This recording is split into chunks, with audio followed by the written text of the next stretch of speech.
I've kept Ludovic for the end of the day because I was sure that everybody is going to be happy and fun and have fun. I don't know if it's going to be interesting, but it's going to be fun, I'm sure. So Ludovic, or Yuzul, works in the Mozilla Operations Center. He is a member of the team that makes sure the Mozilla servers are working all the time. They are not working all the time, but... And is also responsible for testing Thunderbird releases. So he's going to tell you what's happening with Thunderbird now. Please welcome Ludovic.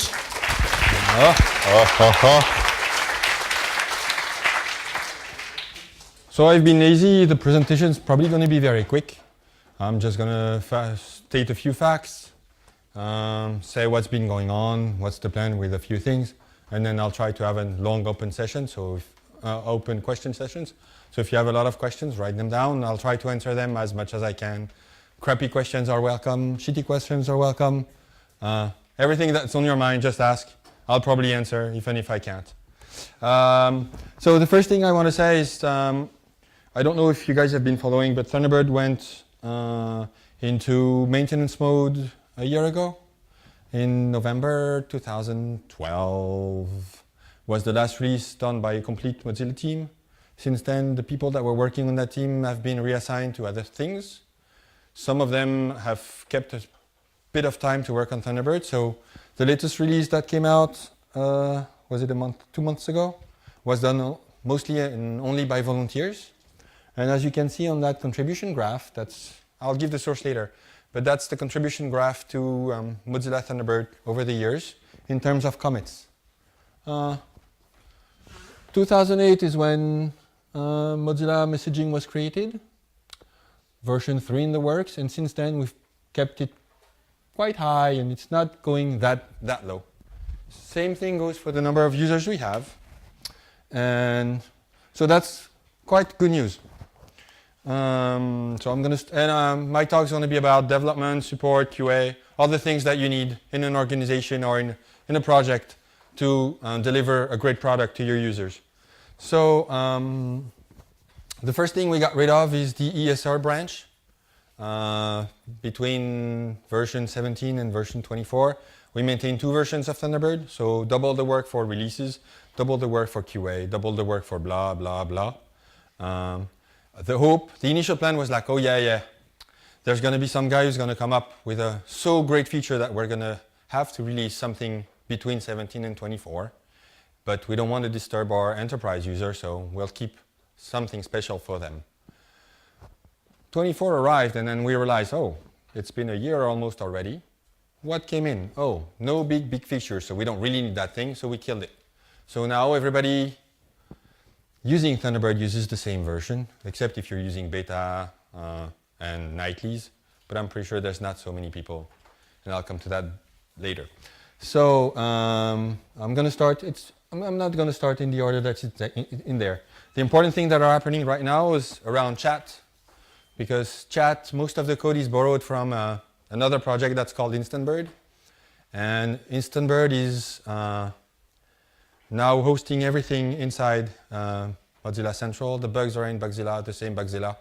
So integration goes way faster, way easier for them. So, and it's the area in Thunderbird in the last year that got the most fixes, the most patches, and that's the most work done because they have a great community working for that, and we get that for free. Well, almost for free. There's a few commits once in a while, so thanks to them. The other thing that we're working on right now is rewriting the MIME decoder. So for those who don't know, an email is made of headers and then a body, and then in the body you're supposed to only have text. But most of the emails you receive these days contain HTML, images, attachments, and so forth. To get these, you encode everything that you attach in your email or everything that's not plain text in your email with something called MIME. MIME is defined in 4 RFCs, but it's loosely defined, so it's implemented all over the world in different... It's been implemented over time and in various clients that are sending stuff through email, and it's really not The code we have is a kind of spaghetti that nobody really understands how it works, except one guy. He decided like, oh, I don't want this spaghetti anymore, and I want to be able to get more. I want to get the better code, and I want some code that's going to be able to be used by other projects. So he said, let's teach the C++ thing that does that for us right now and write it in GS. We have plenty of test cases already. Let's make sure they are passing. So right now, the big thing that's going to happen for the next version of Thunderbird is the way we handle email messages. But for the user, it's not going to change anything. The second thing that we would like to have in version 31 is a better way to deal with your contacts and your address book. Same thing, the address book code is probably from 1999, the one that we're using right now. So not up to date, and then every time we want to add something, it's like, okay, let's throw this. Oh, is it sticky? Yeah, it's sticky, good. Let's keep it that way. Oh, it's sticky again, yay. So you end up with a bubble and then sticks of bubbles around. And oh, another can of spaghetti. So we're rewriting that with a way to be open and extensible, meaning that we're going to have a core, and then you'll have plugin. One plugin will be able to do cardav, another will be able to read CSV file, another will be able to import LD file. Again, for you, it's not going to change anything in the product. And initially, I think the only thing we want to implement is the core thing without any plugin inside. And at the pace things are going, it's not going to happen much. And the last thing that we're seeing a lot is bug fixes, and that's really good. So you're not seeing new features in Thunderbird. So you're not being, oh, my UI is completely changed. Oh, good. The only thing you're seeing is like bug fixes here, bug fixes there. And once in a while, yes, we do change the UI, but it's mostly what's getting in right now is bug fixes. So, and it's old bugs, very old bugs. So it's kind of good. Development is something that's thriving right now. But again, if you guys want to spend some time, we'll welcome you. Place to come is --maildev on IRC Mozilla, on irc.mozilla.org. Where else can they go? Probably the TB planning mailing list. Support. So right now we're using Get Satisfaction for support. We have a thriving community there. And the issue is that some of the stuff we do, we need to reference to normal Firefox or the code base that we share with Firefox. And it's difficult if you're a Firefox support personnel or someone who does support for Firefox to switch to the tools we have. Same the other way around. So we've been working on that for the last 2 years, getting the support that we use into the normal Sumomo thingies that is used for Firefox. That's going to happen in the next, not happened yet, but it's happening in the next 6 months. So we'll have a unified tool for support for Thunderbird and Firefox. Woo! Waiting for that for a very, very long time. Ooh, now my part, quality. Let's say not much is going there because I really don't have time. And the 2 or 3 contributors that have been active there, they're still doing their job. It's just that we lost one person full-time, which was me. So the other thing that we're missing compared to Firefox, for instance, Firefox has up to 5% of their users that are using beta. We have 0.43% of our users using beta. And that really makes a big difference. Really makes a big difference. Because it's really rare these days for Firefox to discover issues when they release. For Thunderbird, every time we release, there's like, oh yeah, this antivirus thingy that half our users use is broken with the new version, and we only see it on the day we release.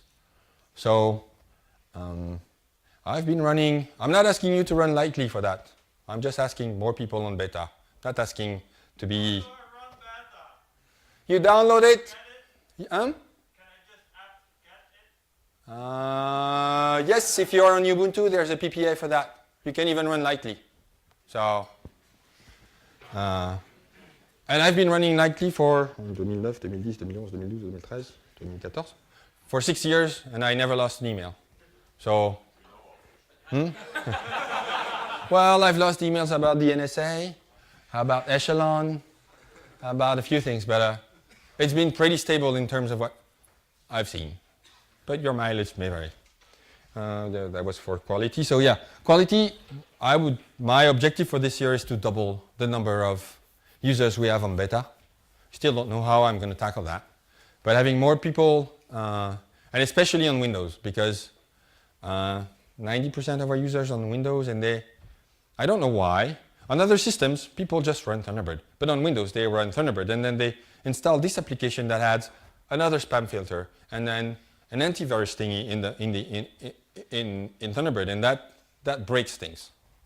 Unfortunately for us, the people that are providing this already, the people that are providing these tools, they don't do QA with their products. They're just expecting our product to continue working the way it used to.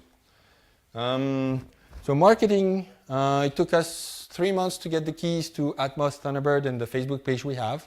So we now have 2 people that are supposed to be actively doing marketing for Thunderbird, which means promoting add-ons, promoting new releases and beta, and it's starting slowly to come here. So if you want to follow what's going on, this is the Twitter account you should follow. That's the sources of the graphs I showed before. We have a bi-weekly meeting on Tuesdays at 9 CET, where we talk about stuff and where we're going, how we're going to do it. And we discuss everything openly on that mailing list. So if you want to follow, subscribe to that, send message questions, we'll answer. And come to the meeting and just listen. It's kind of interesting. Questions? What? Oh yeah, I need to wait for the mic.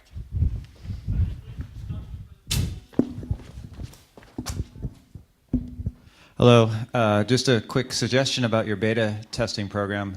Perhaps you could get more people involved if there was a way through the interface to check, start installing the beta versions, some way that's easier than asking people to download and install a different kind of parallel mail program, especially for Windows users.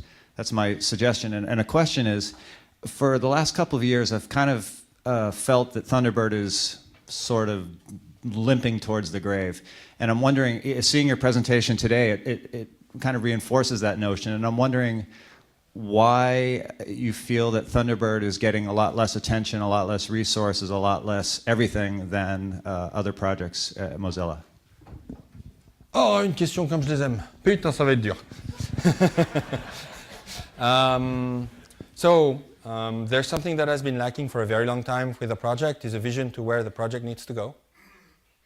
Right now, we still don't have that. We don't have a roadmap. We don't have, because we're unable to make a roadmap. So once you don't know where you're going, it's difficult to concentrate on going there. Technical stuff that we're doing right now are good, but they're not giving you a clear direction of why and where you want to go. And the other thing is, it's about usage and who uses the program. And if you look at that, it's mostly people in Europe, while most of the project is governed outside of Europe. And that has a very different vision, a very different vision on where email is going to go. Some people, I've spoken to some people who think email is dead. That email is only webmail. That you shouldn't bother just having email on your laptop. When you have that kind of discussion, after that, it's really, really difficult to set a vision for the product that does exactly the contrary of some of the vision that's around and where people should be pushing the thing. Was that clear? I didn't like it, but yes, it was clear. You're not the only one who doesn't like it. Other questions? What? Hello. Can you give any advice on what you would tell an NGO organization that whose head of IT has said, okay, we're going to use Outlook and Internet Explorer? Any advice on the arguments you would use? I know I have some, but it would be good to get your advice. The first one I would go for is total cost of ownership. You need to pay licenses for all of that. You don't need licenses for the products we have. That's once. Do you want to answer that one? It's a question? Okay. So that's the first one. The second one is the day Mozilla says we are not going to fund anything anymore for Thunderbird. Well, you can say, rats, I don't give a shit. I have the source code. I can compile it myself and use it myself. That's the second one. And then it depends what the NGO does, right? So you can audit the code and say we don't have backdoor sending any emails to the NSA, for instance. So maybe I should give it a little bit more. It's a human rights defending organization, and the argument was, you know, we have no idea what's happening with Thunderbird, ... kind of to the question that the person said earlier. But okay. Thank you. Yeah. Derv? Yeah, so, well, the guy with the long hair first, because I don't know him.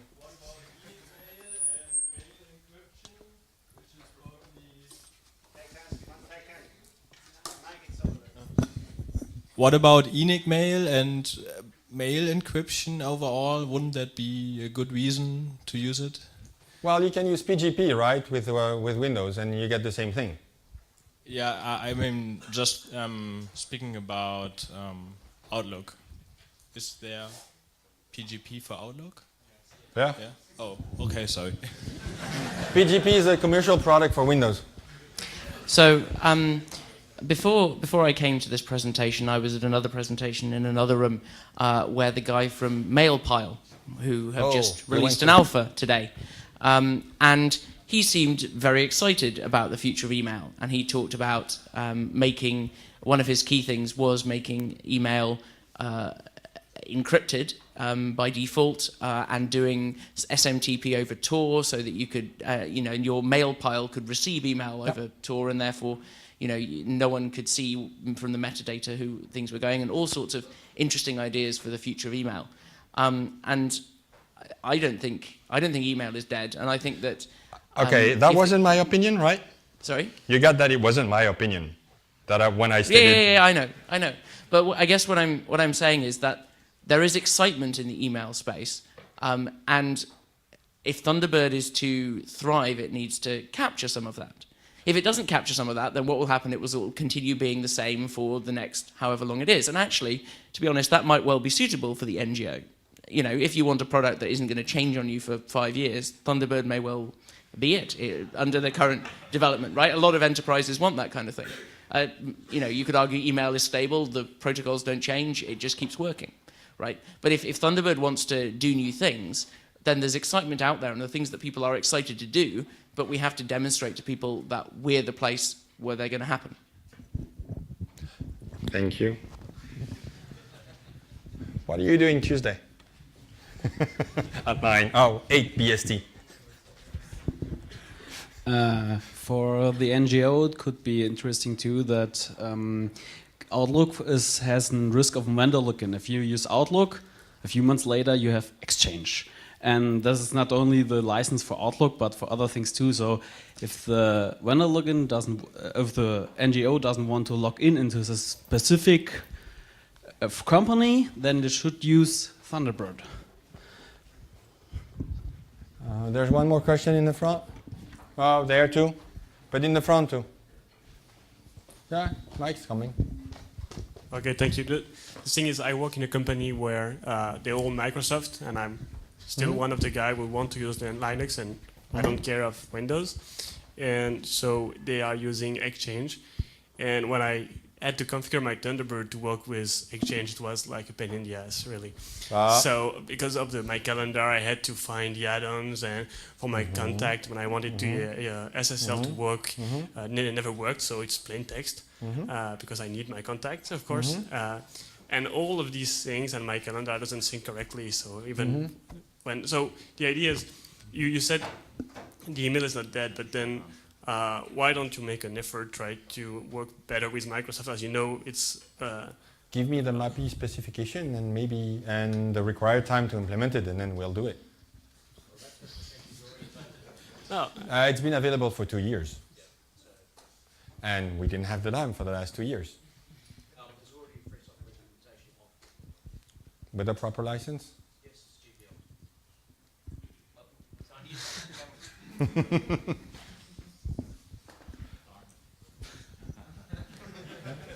Vas-y. So how much of the work going into kind of rewriting so that things are more modular in the core is going to affect things like Lightning and like the core add-ons that people are using? Is it going to make any real difference to them, or? No. So that contribution graph that you had, that was for ComCentral, or was that the combination? ComCentral. Okay. How much of Thunderbird depends on the common code that's in Mozilla Central? So we rely on the Gecko, Neko, NSPR, NSS, blah, blah, blah, blah, blah, and the XUL and the XUL interpreter. So everything besides the UI. Mostly everything besides the UI, because Like everything except for message parsing and message transmission is in Central. yeah. So we rely on the rest, except the UI that builds Firefox. There's one more question in the second row. Oh, and you said that Thunderbird at the moment doesn't have a roadmap. What's actually blocking you from creating one? politics. It's not in the mindset of people. Actually, we do have a roadmap. The roadmap right now is to have GSMIME and Ensemble ready for 31, which for people that are using the product is going to make no change. Because for them, the way we parse message internally doesn't change the way they're reading their emails. The way that we're probably going to start integrating with other contact stuff until we provide contact connectors is not going to affect the way they use the product on a daily basis. So we do have a roadmap, but it's like the roadmap we have is more like towards fixing stuff that we should have fixed long ago. But at the same time, like you were saying about Mailpile, there is movement in UI on UI level too. People are kind of got used to the Gmail interface, got used to a whole bunch of things. I'm sure there's a lot of things that could happen. We are open. We're not closed. It's just we need someone who wants to do that, and we currently don't have that. So it's The just people a matter the people we have that are excited right now inside the team are people that want to work on the low-level stuff. The only part that has people excited about the UI right now is the chat people. They're all excited about UI. Very, very excited about UI. And they're making changes, and they're listening to their users. The other thing the reason we have that mindset also about not changing the UI is because the few times we tried a few times. Version 3 or just 3.1, version 4. We try changing. Every time we change something, you get like, woo, and then, ah! So it's very, very difficult to make changes that, we need to. Yeah, sorry. Bon, c'est pas grave. Voilà, so thank you for attending.